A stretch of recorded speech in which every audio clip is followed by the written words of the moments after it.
Hi everybody, welcome to another episode of Property Question Time. I'm so excited to have with me Samuel Leeds from Property Investor Circle.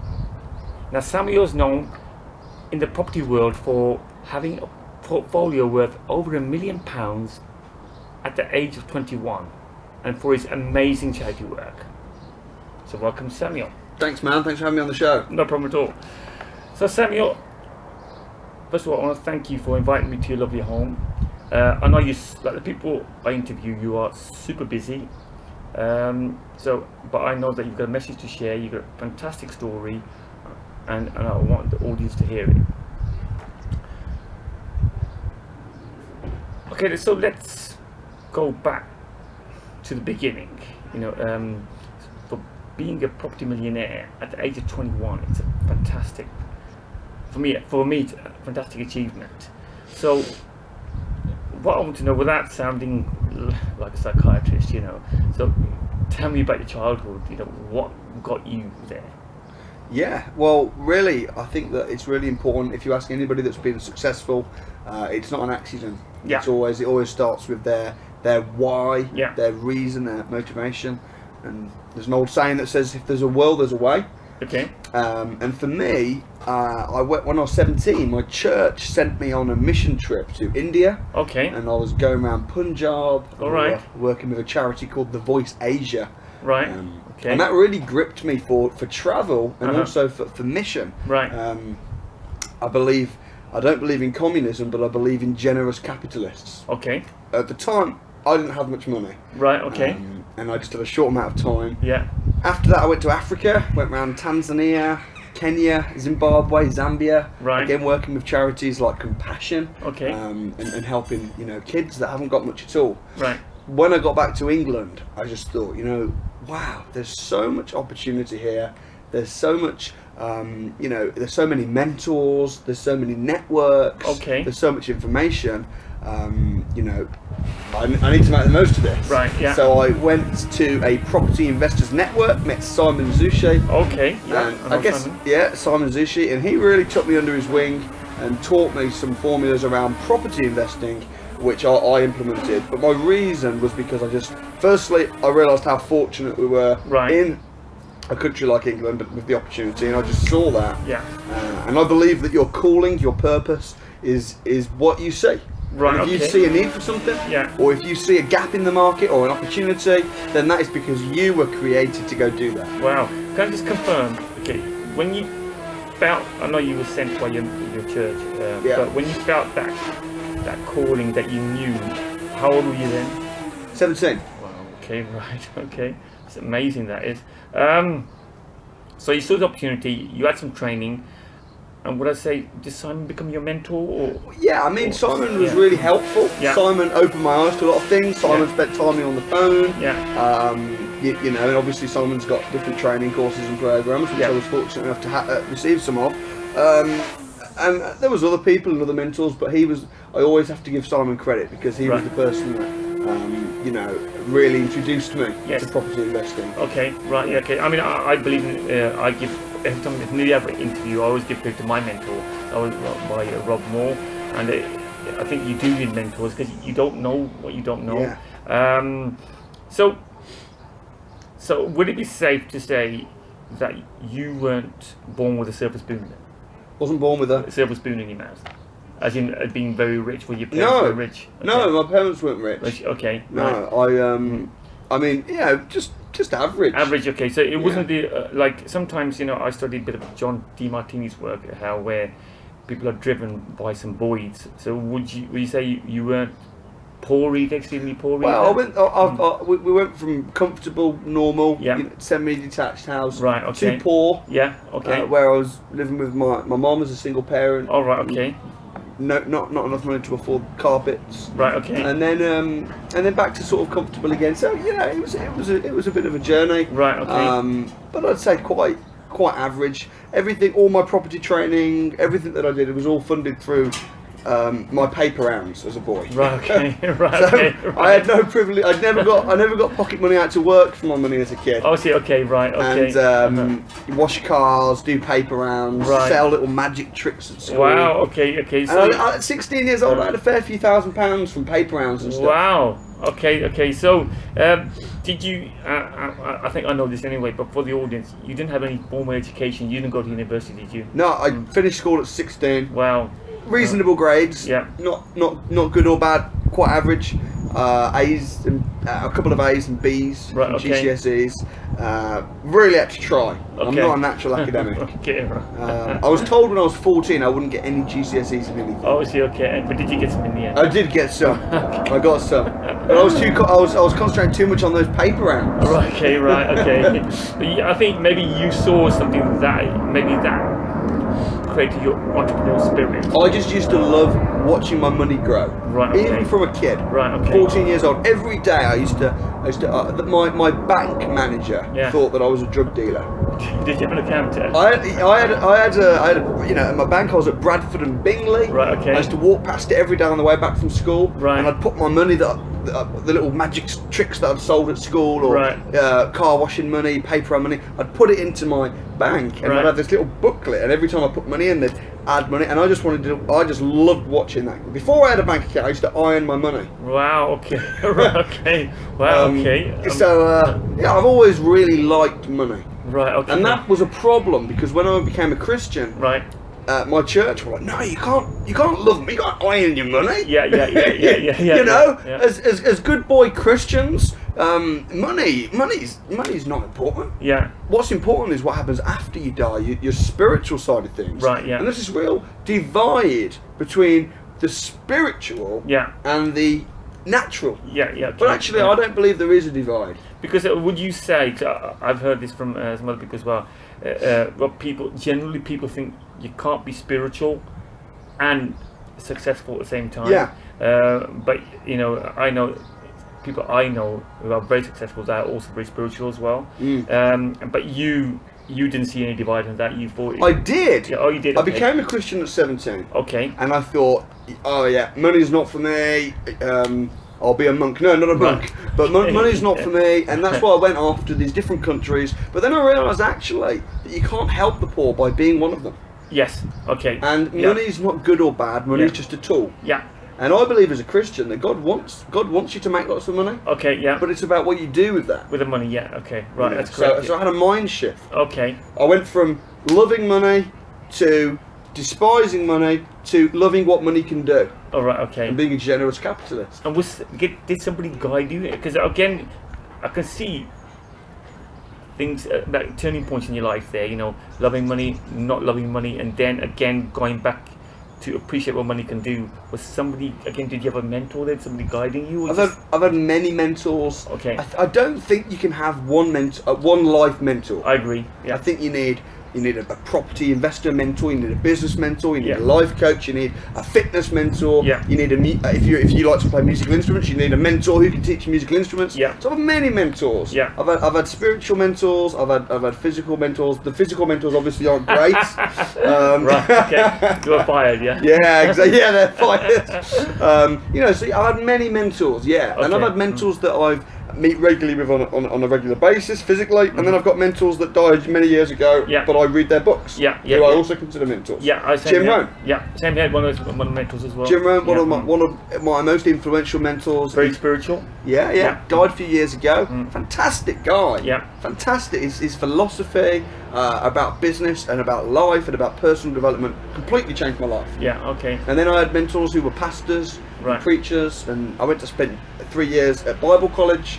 All right. And Okay. they had some warped thinking around money, in my opinion. Okay. Yeah. But they really helped me in some other areas. Yeah. They helped me to communicate myself well. Okay, right, yes, we can see that's quite evident. Yeah. I was quite impressed. I've seen you a number of times at networking meetings. When I first saw you, I thought, wow, you know, what a great speaker. I think you're a fantastic speaker. Appreciate it. And when somebody told me what age you were, I thought, shoot, you know, how did that happen? So, I think what I would like to touch on a bit now is you're 17, and then what made you decide that property was going to be a vehicle to get financially free? Yeah, well, I did actually try a few things. Yeah, okay. When I was 17, I was going on the property courses and learning about property. Okay. I also had a network marketing business, which I tried a little bit. Okay. And I was pushing that. I also, there's lots of different ways to achieve financial freedom. Yeah. And after trying many of them, I think property is the best. Okay. Because if you want to set up a business and become financially free, it's a lot of hard work. You've got to manage a lot of people. Yeah. It's a lot of graft. I must admit, I appreciate. Like I own two coffee shops as well, and managing 15 people, it's hard work. Yeah. So I understand completely. Yeah, it's a lot of work. Yeah. Not to say property's a doddle. Yeah. But property, it just worked. Okay. It just worked. Right. So I mean, property is also a people business. Yeah. But I mean now, I get the majority of my money comes from property. Okay. And I earn good money. Yeah. And I spend less than 5 minutes a month on my property business. I mean, that's absolutely amazing. Because one of the things I also know about you is that a lot of people out there who become financially free, but then carry on working. But for you, I find it a bit different. Was that you became financially free, but then you thought, this is what I want to do in life. Yeah. And you spend more time doing that in life. And then obviously your property business is still managing itself, or you're managing it, and you've got some systems and processes in place. So if you go back to the present day, what is the most important thing for you? What drives you, and what do you do on a daily and weekly basis? Okay, I run a company called Training Kings. Okay. Which is a Christian business network. Okay. And that's my passion. Uh-huh. I discovered that I wanted to do that while I was striving to be successful in business. Right. But at the same time, wanting to have a good relationship with God, being active in the church, and there was a contrast. Yeah. And I almost felt like I was separated, to hold my faith in one hand and my business in another. Right, okay. And there's many people like that. Not just Christians, but Yeah. I've come from a Christian background. Right. And I saw a lot of people that had this guilt around earning money. Yes. And there was somehow poverty and piety were linked. Right, okay. And yeah. I don't believe that to be true. Okay. So I wanted to join a network whereby Christian business people could celebrate their success. Right, okay. But do it and be successful for the good of the community and across the world. And not feel guilty about it. Yeah, exactly. But there wasn't a network like it. Oh, I see. Okay. Right, okay. So going back to when I said your calling is what you see. Yeah. And if you, in England, we always see, when you can fall into a little gap and you miss the sign that said "mind the gap." Right. Okay. Right. And everywhere we see these little signs: "mind the gap," "mind the gap." Little gaps you need to mind. I actually did that once. It was in a tube train in Bank. It does say "mind the gap." I fell backwards and somebody sort of like pushed me, and I did. Yeah. Well, and my point while I'm talking about that is I believe that in life and in business, my philosophy is don't mind the gaps, fill the gaps. Okay, right, okay. And if you see a need for something, right, or if you see a problem, or if you see an opportunity, if there's a gap, then you step in the gap. That's quite it's an entrepreneurial way of thinking, isn't it? Would that be yeah, okay. And not just entrepreneur, it is an entrepreneurial way of thinking, but also it's the same with if you see a need. Hey, there's homeless people in this country. Right, what's going on? Yeah. Great. Yeah. Go and do something about it. Okay. I live on a principle that says if you can change it, change it. Right. If you can't, shut up about it. Right. Okay. Don't worry. Don't moan about it. Yeah. Like that. Change it. Right. If you can't change it, then focus on something else. Okay. So you set up Training Kings. Yes. That's a it's a networking for. Yeah, it's a. I mean, I don't get paid to do it. Yeah. I mean, we do charge. It is a business, and we charge a very small amount. Just to cover the costs. Yeah. Okay. Not to say I'll never earn income from it. Yeah. But right now, I spend all my time on it. Okay. And I have done that for a few years now. Oh, yeah. And it ticks the boxes for me because I believe that I'm leaving a legacy in there. Okay. And I'm changing culture, and I'm seeing people liberated. Right. Okay. You're influencing others. Aspiring others. Yeah. Okay. So we're a national organisation. Right. Okay. We've got 10 branches across the UK. Right. Which is great, and it's a phenomenal project. Okay. And I've appointed many leaders. Right. In different cities. We've got we get about 250 people through the doors each month. Wow. Okay. And no, the fruit is amazing. Okay. Fantastic. And it sends me all over the world because people, from the back of Training Kings, Yeah. I've written a book which has become a bestseller. And what's that book called? Do the possible, watch God do the impossible. Okay, we'll put a link on there afterwards as well. Awesome. Okay. But through Training Kings, through the platform of Training Kings and the support of Training Kings, I set it up to support them. They support me. Okay. I become a bestseller. Right. Okay. I get to speak all over the world. I'm speaking in America, in Africa, in the next few months.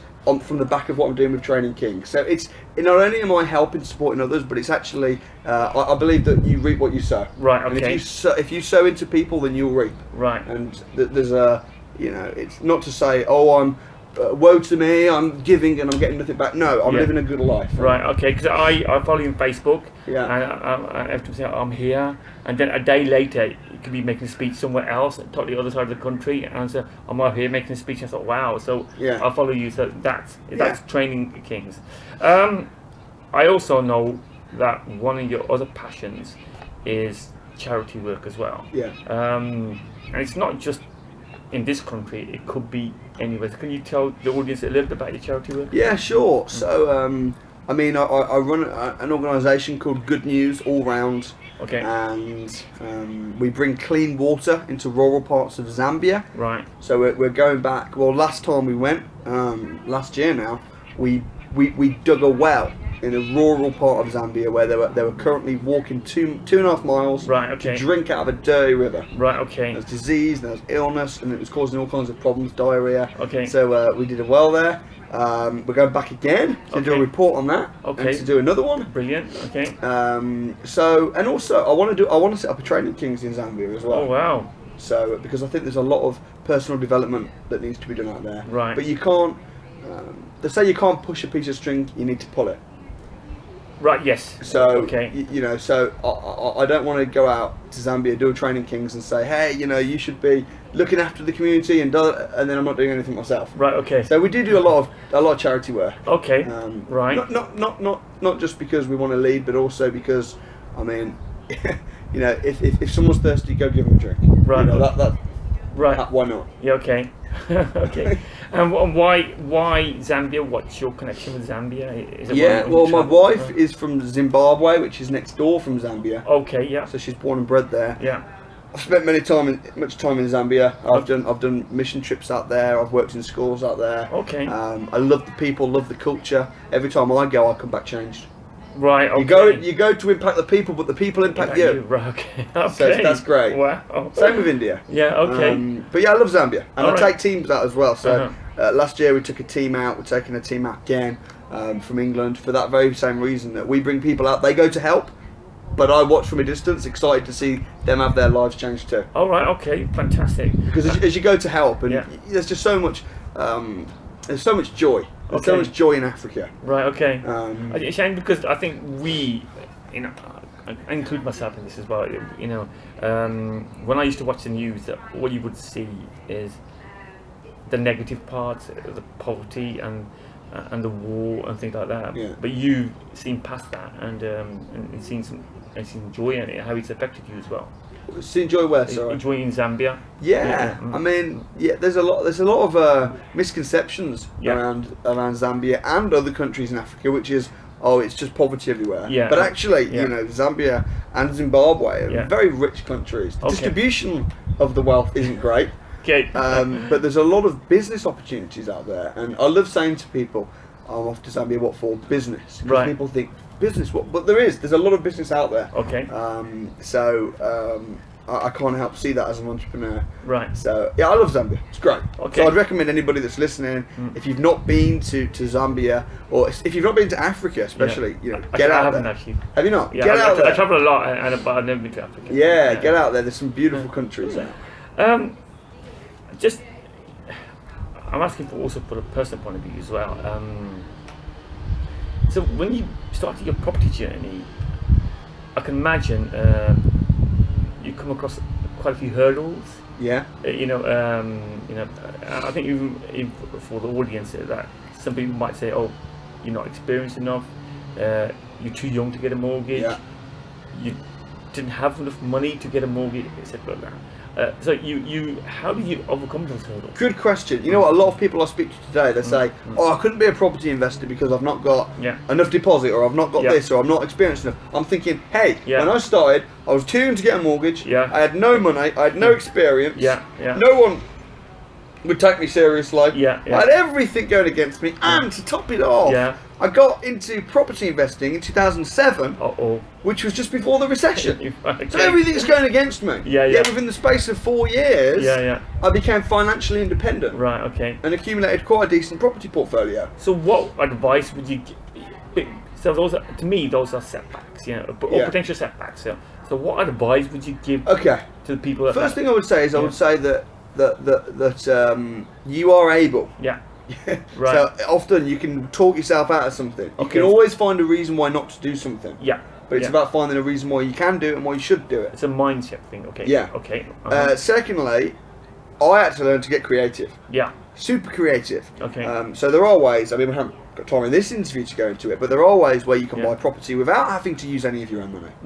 Speak to Simon Zushi. Go on my website and check it. There are lots of ways. There are also ways whereby you can be creative and whereby if you're too old or too young or if you haven't got a UK citizenship or what, you can still get property. So get creative. Also, I think two things I'll say around property. One, celebrate your success. 2, discipline your disappointment. Can you explain for me as well? What does that mean? So with property, you're gonna have setbacks. I mean, I had it where I bought my first property. I bought it. I remortgaged it the next day. It was a no money down deal. Fantastic. With Mortgage Express. Went to do my next one. Mortgage Express went bust 3 days before the deal went through. Ruined my week. Ruined my month, in fact. I was really upset about it. Put me right back, and then and through that, I had to learn to discipline your disappointment. If you fall down, get back up. If the deal falls through, find another deal. But it's also really good to celebrate your success. Because I believe what you focus on expands.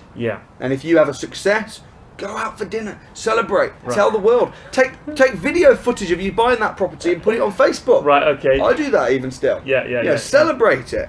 And when you celebrate your success, 2 things will happen. One, you'll annoy people. But those people that are annoyed, you don't want to be their friend anyway. So a natural thing will happen, which is they will cut out your life.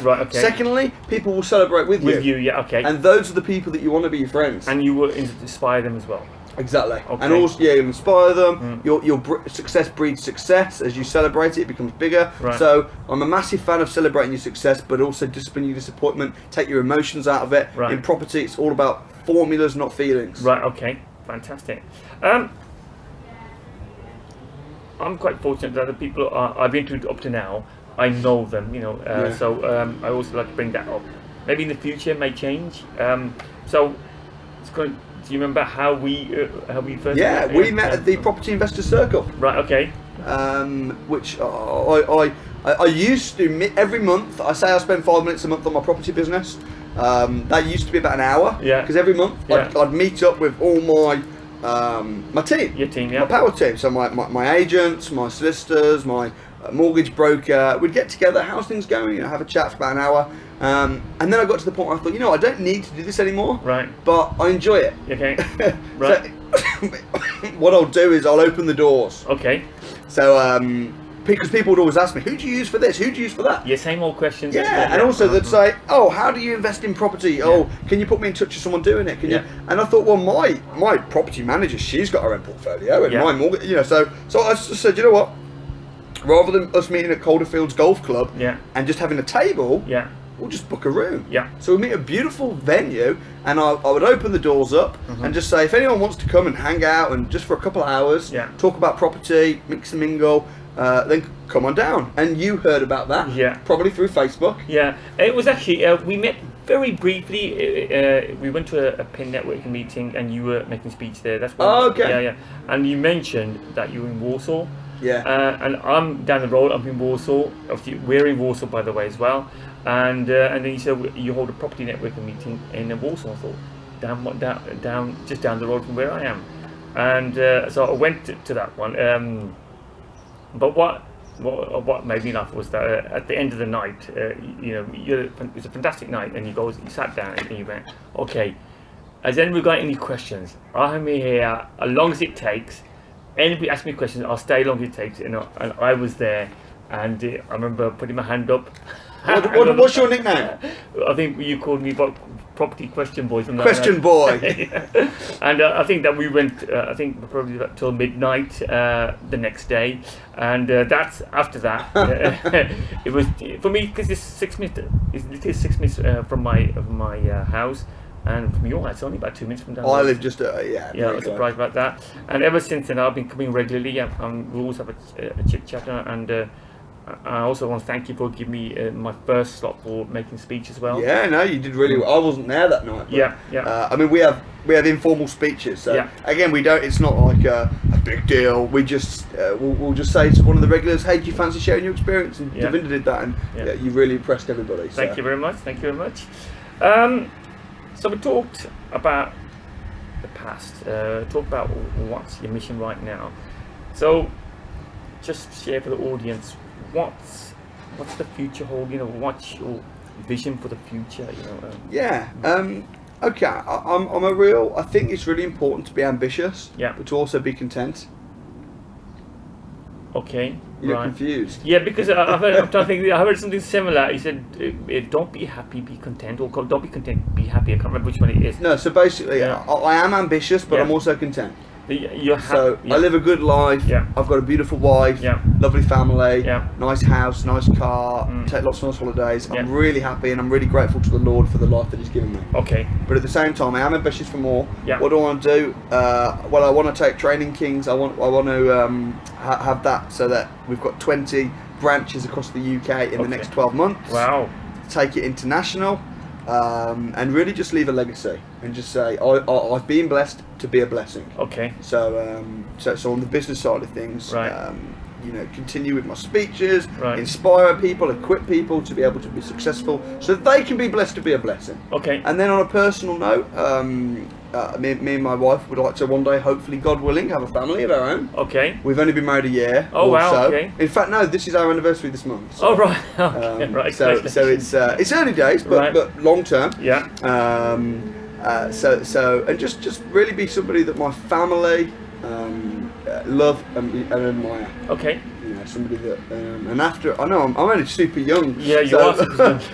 But after I'm gone, to be able to although I've died, I've made an impact on people, which goes on. Right. Okay. So, fantastic.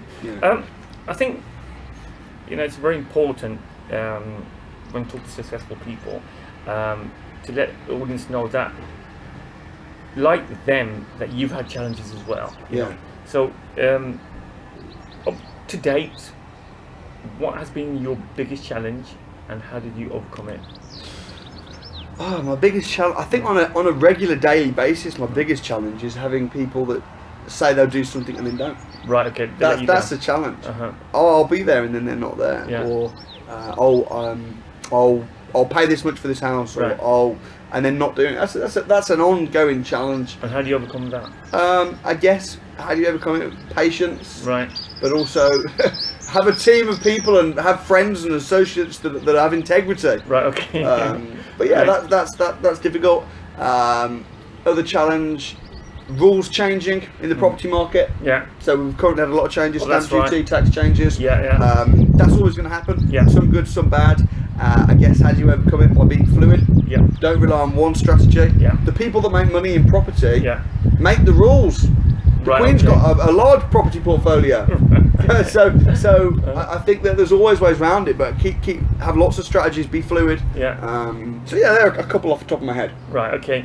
I think this question seems a bit redundant maybe, but I'll ask it anyway. So ask this question, because I talk to like property investors maybe a little bit older than you, 50s as well. So I'm 25. Yeah, exactly. But I asked them, so if you were to talk to a 21-year-old version of you, what advice would you give them? I'd say, hey buddy, in 4 years you're going to be doing even better. Right. No, I mean I'm only 4 years older than 21. So what would I say to a 21-year-old of myself?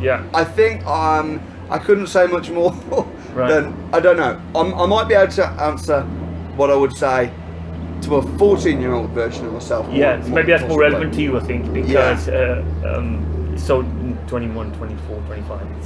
Yeah. So what would you say to the 14-year-old Samuel A Leeds? 14-year-old Samuel Leeds, I'd probably just say, enjoy yourself. Right, You know, okay. have fun. Right. So yeah, work hard, do the paper rounds, be content, ambitious. be Yeah. Enjoy successful. yourself, have fun. Right. 'Cause you know, life's so short. Yeah. And people say to me, "Why are you talking about leaving a legacy? You're only 25. Relax, have fun." Hey, I have fun, but the thing is, Yeah. I said this to you before. Yeah. Your tombstone has got 2 dates Right. and a dash in the middle. Okay. And right now we're in that dash. Wow. Okay. So make it count. Life right. is short. Okay. Brilliant. Okay. What is the best advice that has been given to you? The same wind blows on us all. It's Right. the setting of the sail Yeah. that will determine the destination. I think I know who said that. Jim Rohn. Jim Rohn. Yeah. Yeah. Okay. That's brilliant, folks. Yeah. Another one. Talent will take you places. Yeah. Character will keep you there. Okay. Who's that? I don't know that one. That was a guy called Johnny Kinch. Okay. I'm not familiar with it. Johnny is a personal friend of mine. Okay. Right. Okay. As we're coming to the close of the interview, if people want to get in contact with you, say first with the property side of things, where would they go? Yeah, my website for the property side of things is property-investors.co.uk. Okay. My website, I mean, you're probably best if you want to get in touch, just Google me, Samuel Leeds. Okay. My website's samuelleeds.com. Right. Hard to remember. Okay. Spelling Right. SamuelLeeds.com. Okay. And on my website, samuelleeds.com, you've got my property stuff, Yeah. you've got my charity stuff, Yeah. and you've got Training Kings, and you've got me. So you can get in touch Right. that way. If you want to come along to one of the Property Investors Circle events, I don't know if you listeners are local to the West Midlands, Right. but we meet the 3rd Tuesday of each month Yeah. I'm always there. at Calderfields Golf Club. And we have a lot of fun, and that's specifically property focused. So very welcome. If you're a Christian business person and you've happened to hear, we have events, Christian business networking events all over the UK. So wherever you are, just Google Training Kings, and you'll be able to find one in your area. Okay. I was going to ask you how to get in touch with your charity work, but if you go to samuelleeds.com, we put all these links on anyway afterwards. So. If you could share or like this video and make any comments beneath, that'd be fantastic. And if you want to let me know who should I interview next, that'd be fantastic as well. At this moment in time, I just want to thank Samuel for his time. Thank you so Cheers, much. thank you Don't much. forget, Cheers. like it, comment, subscribe. See you later. Cheers, bye bye.